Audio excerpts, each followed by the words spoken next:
ए लड़की, कौन हो तुम? ये क्या अजनबी की तरह बोल रहे हो? तुम इस जीप में कब आके चढ़ गई? अरे वाह, उन्होंने चढ़ने को कहा से चढ़ गई। सो गई थी, गाना सुन के जाग गई। सुर अच्छा था इसलिए सुर से सुर मिलाया तोताराम। ए लड़की, इनका नाम तोताराम नहीं है, विजय है। हाँ। चुप रहो, जिस नाम से इन्हें बुलाना मुझे पसंद है वही इनको भी पसंद है। इन्होंने कई बार मुझसे कहा है साम्राज्यम भौज्यम स्वराज्यम वैराज्यम पारमेष्टम राज्यम महाराज्यमाधिपत्यम अयं समंतपर्यायास्या सार्वभौम सार्वायुः। आरती ले लो बेटी। पिताजी, हमारे गांव में नाग पूर्णिमा कितनी धूमधाम से मनाते क्यों है? नाग देवी हमारी इष्ट देवी है बेटी। पिताजी, सुना है आज रात शिव पूजा के लिए नागलोक से नाग कन्याएं भूलोक में आ जाती है। ये बात सच है क्या पिताजी?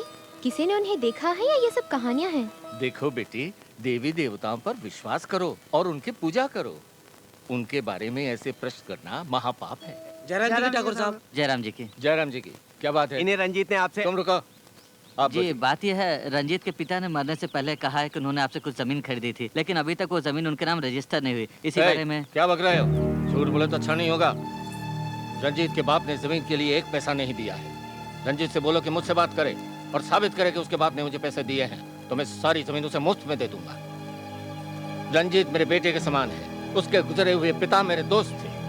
अगर मुझसे कुछ बात करनी है तो वो खुद आके मुझसे बात कर सकता है। इस तरह तुम लोगों को दूध भेजने की जरूरत नहीं। यही मेरा जवाब है। जाके बोलिए। सुनो, आज चंद्रग्रहण होने वाला है, तालाब में जाके स्नान करना है। सब तैयार हो जाओ। अच्छा जी। रीति रिवाज का पालन न करने के कारण ही अधर्म बढ़ रहा है। चल बेटी। क्यों जी? भाई साहब कह रहे हैं इन्हें रुपए नहीं मिले। रंजीत के बाप इनको रुपए दे दिए ये कह के परलोक सिधार गए। तो फिर वो रुपए पानी में बह गए या फिर हवा में उड़ गए? सुन, उन्होंने रुपए दिए ये 100% सच है। वो रुपए इनके हाथ नहीं आए 200% सच है। बीच में रह के उन रुपयों को हजम करने वाला मैं हूँ। अरे वाह, तो आज तक ये बात तुमने मुझे क्यों नहीं बताई? रीति रिवाजों के अनुसार ग्रहण शुरू होने से पहले भी और खत्म होने के बाद भी स्नान करना पड़ता है।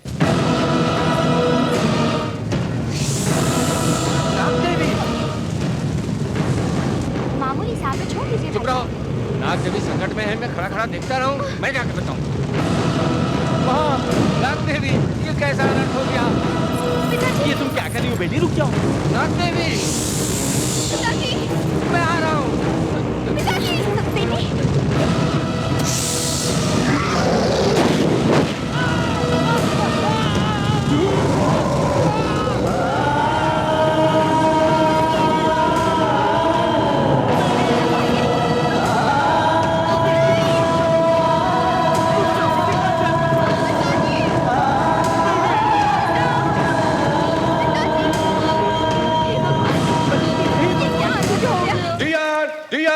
Dear, come on, come on.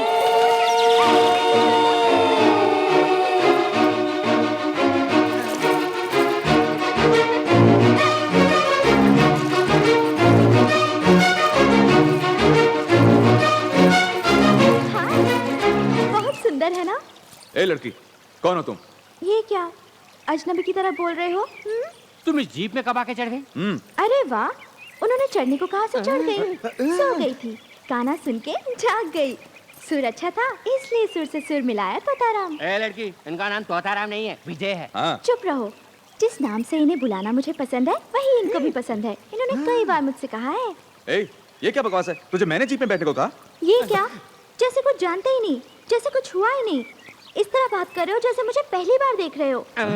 तुम मुझे शादी के मंडप से किडनैप करके नहीं लाए थे, बोलो। तुझे मैं शादी के मंडप से किडनैप करके लाया हूँ? इनको किडनैप करके ले जाने के लिए हजारों लड़कियां क्यों में खड़ी हैं? ये भले ही मुझे भगा के न लाए हो, प्यार करने वाले को छोड़ के ये बिना मर्जी की शादी मैं हरगिज नहीं करूंगी। मन का मिलन ही सचमुच की शादी है। अपने प्यार को मंगलसूत्र बना के मुझे पहना दो। 7 जन्मों को 7 फेरों में बदल के जिंदगी भर तुम्हारे सुख दुख में भागीदार बनूंगी। जीऊंगी तुम्हारे साथ, मरूंगी तुम्हारे साथ। एक अलिया, लगता है ये लड़की जरूर किसी पागल खाने से भाग कर आई हुई है। जरा लाड प्यार से बातें करके इसे चुपचाप पागल खाने वापस लौटा देंगे, वरना ये पागल लड़की हमारे गले पड़ जाएगी यार। ठीक है? कहाँ गई? अरे कहाँ गई? अरे यही तो थी वो पागल लड़की, कहाँ गायब होगी? यही तो थी, कहाँ गई पगली? बाबू कब का है? अरे कब कहाँ गया? वो पगली नहीं थी, कप चोरनी थी। ए चोरनी, कप कहाँ है? अबे कप गया तो गया, चल हम चलें। गया तो गया, मेरे बाप का क्या जाता है?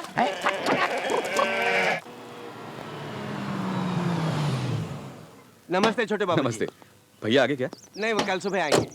बाप रे बाप, कुछ भी कहो छोटे बाबू, वो मामूली लड़की नहीं थी, बड़ी पहुंची हुई खिलाड़ी है वो। अरे तभी तो उसने कप चुराया, अब मेरे चैंपियन बनने का भी क्या फायदा खा लिया। देखो वहाँ। अरे ये तो मेरा ही कप है। हमारा ही है। ये यहाँ कैसे आ गया? अरे ये तो पंख लगा के उड़ के आ गया। वक्त आने पर जिसे जहाँ आना चाहिए वहाँ अपने आप आ जाता है। वो तो ठीक है, लेकिन ये यहाँ कैसे आया? कौन लेकर आया इसे? मैं हाँ? मैं ही इसको यहाँ लाई थी। तुम यहाँ भी आ पहुँची? यहाँ नहीं तो बेचारी कहाँ जाएगी?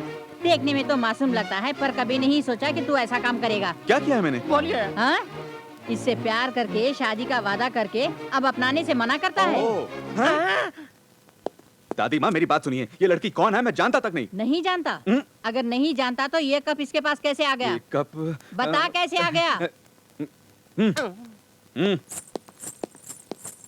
अभी इसे ठीक करता हूँ। ए, कौन हो तुम? हाँ? क्या चाहती हो?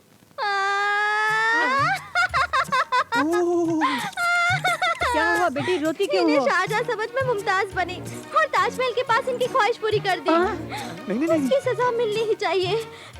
मैं नहीं जीऊंगी, मुंबई मेल की नीचे सड़क के मर जाऊंगी। वो गाड़ी यहाँ नहीं आती। खामोश। तुम्हें जो भी चाहिए मांगो, जितने भी रुपए चाहिए दे दूंगा। यहाँ से दफा हो जाओ, बोल रहा है दादी माँ। नहीं यार, अबे कालिए, इससे पीछा कैसे छूटेगा? बोलो, जोंक की तरह चिपकी है साली। छोटे बाबू, एक डाउट पूछूं? कहीं सचमुच तुम शाहजहां बन के उसे एक दूंगा तेरे। बस ऐसे ही पूछा था। वो लड़की दादी माँ के पास लेट गई है, थोड़ी देर में गहरी नींद सो जाएगी। हम जाके हाथ पैर बांध के और दिल्ली की मालगाड़ी में डाल देंगे। वहाँ पहुँच कर वो धंधे पर लग जाएगी। इसीलिए जब तक मैं इस घर में हूँ तब तक ना सोने की कसम खाई है, बेवकूफ तोताराम। इस वक्त तू यहाँ क्या कर रही है? हाँ? ऐसे पूछो छोटे बाबू। देखो, तुम मेरे बारे में कुछ भी बोलो, कोई नहीं मानेगा। अभी जाके तुम्हारे भैया को जगा के अपने बारे में सब कुछ बताती हूँ। बताती हूँ? क्या बताओगी? क्या बताओगी? हाँ? क्या? हटिए। मुझे क्या समझ रखा है? मैंने अब तक 32 कत्ल किए हैं, जानती हो? रसोई में मुर्गियों का ना? तुम्हें ये भी पता है? और बताऊं, बाथरूम में चोरी छुपे दारू पी रहे थे, ये भी मैं जानती हूँ। बड़े भैया को बता दूं? हाँ? क्यों छोटे बाबू, ये कैसा बचपना है? लड़की को कोई बीन समझा क्या बजाया और फेंक दिया? देखो बहन, किसी ने कुछ कहा तो मैं मौजूद हूँ, तुम्हारा बड़ा भाई। हमारा रंग अलग है पर खून एक है। देखो मेरी माँ, वो बाथरूम वाली बात मेहरबानी करके बॉस को मत बोलना। नहीं बोलूंगी। खबरदार, खबरदार। सुनो, नींद नहीं आ रही, गोद में लिटा के लोरी सुनाओ ना। तू भी जा यहाँ से। छे।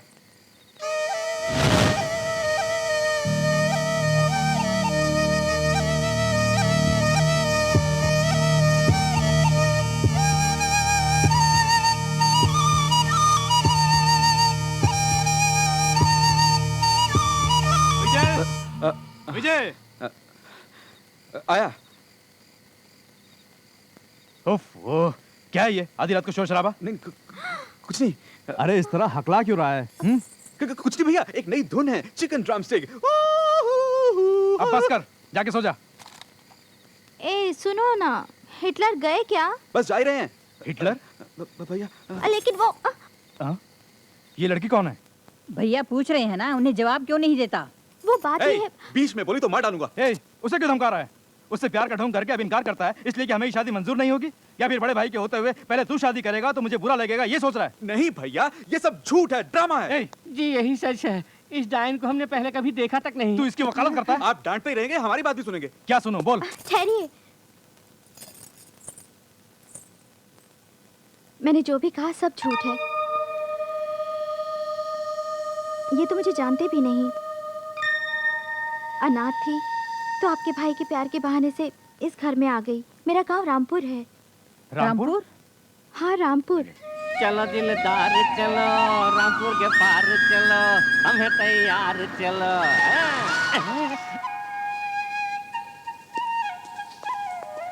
देवी तुम्हारा घर कहाँ है? मेरा घर, हाँ, उधर बाईं तरफ खेत पार करके दाएं मोड़ पे पीपल का पेड़ है, उसके पीछे आम का बगीचा है, उसके पीछे 3 माले की। बस विजय जी, तो इसके साथ जाके इसका घर कहाँ पे है, वहाँ क्या गड़बड़ है, वो लोग कैसे हैं, सब पता लगा के अपने फार्म हाउस पर आ जाना। जी पूरी साहब, सर 2 दिन में सारे काम निपटा के हमें वापस जाना होगा। तुमने मेरे झूठ को सच में क्यों बदला? ये बात अभी तक मेरी समझ में नहीं आई तोताराम। देखो झुमके वाली, तुम्हारी बातें झूठी हो सकती हैं, तुम धोखेबाज हो सकती हो, लेकिन कोई भी लड़की किसी के घर में घुस के ऐसा नाटक करके बातें करती है तो वो किस कदर मुसीबतों में फंसी होगी, कितनी मजबूर होगी, इसका मुझे एहसास हुआ। इसलिए मैं भी तुम्हारे नाटक में शामिल हो गया। लेकिन मुझे सच जानना है, तुम हमारे ही घर क्यों आई हो? हम ही लोगों के साथ ही नाटक क्यों कर रही हो? बात बात पे झूठ बोल के इस तरह जबरदस्ती अगर मैं तुम्हारे घर में आई हूँ तो कुछ तो वजह होगी। अगर कभी सच बताने का मौका मिला तो पहले तुम्हें ही बताऊंगी। लेकिन देवी, मैं अगर तुम्हें वाकई मुझ पर भरोसा है विजय, तो जब तक मैं नहीं कहती तब तक तुम मेरे बारे में कुछ नहीं पूछोगे। ठीक है। सुनीता,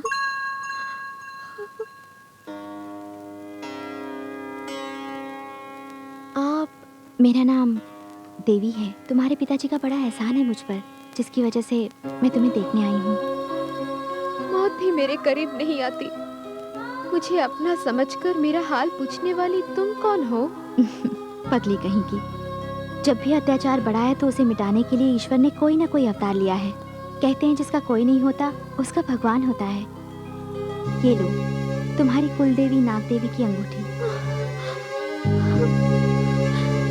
थोड़ी देर मैंने सोचा कि नाग देवी भी मेरा साथ छोड़ गई। तुम रोज उस नाग देवी की पूजा करती हो, क्या किया है उसने? तुम्हारे पिताजी जलकर भस्म हो रहे थे, तब क्या उनकी रक्षा की? अनाथ होकर तुम भूखी प्यासी तड़प रही थी, उसने एक बार भी तुम्हें भोजन कराया? तुम यहाँ पर तकलीफ उठा रही हो तो उसने तुम्हें तसल्ली दी?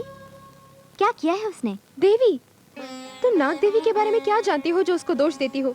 पिताजी के गुजरने के बाद साये की तरह रह के मेरी मदद की है, कितनी मुसीबतों से मुझे बचाया है, ये सिर्फ मैं जानती हूँ। अब कभी मेरी नाग देवी के बारे में कुछ बुरा कहा तो मैं चुप नहीं रहूंगी। अच्छा बाबा, भूल हो गई, अब कभी तुम्हारी नाग देवी के बारे में कुछ भला बुरा नहीं बोलूंगी, ठीक है? देखो, कल नाग पंचमी है। गांव के उत्तर की ओर जो बगीचा है वहाँ मैंने नाग का एक बिल देखा है। मुझे विश्वास है तुम्हारी नाग देवी वहीं रहती है। कल तुम जाके उस बिल में दूध डालोगी तो मुझे विश्वास है कि तुम्हारे सारे अपने लोग तुम्हें अपनाएंगे। जाके उस बिल में दूध डालना। कौन हो तुम लोग? हमारे बाग में क्यों आए हो? आज नाग पंचमी है, यहाँ नाग का बिल है, दूध चढ़ाने आए हैं। तो क्या बिना परमिशन के कहीं भी घुस जाओगे? आजकल के जमाने में भी ऐसा अंधविश्वास? दूध जो इंसान के जीने के लिए जरूरी है, उसे इंसान की जान लेने वाले सांप को पिला रही हो, ये बेवकूफी नहीं है? जी नहीं, डसने वाले सांप को भी दूध पिलाना बेवकूफी नहीं, इंसानियत है। जब बहुत से गरीब बच्चे दूध को तरसते हैं, ऐसे में दूध का इस तरह मिट्टी में बहा देना ना इंसानियत है ना ही भक्ति। भक्ति बहने वाले दूध में नहीं, पीने वाले सांप में भी नहीं, भक्ति तो मन में होती है। यानी तुम लोग जो दूध डालने वाले उसे सांप आके पिएगा? अच्छा, पीने को कहो देखते हैं। ऐसा हुआ तो मैं भक्ति के बारे में अपनी राय बदल दूंगा, नहीं तो तुम आज से ये पूजा पाठ करना छोड़ दोगी।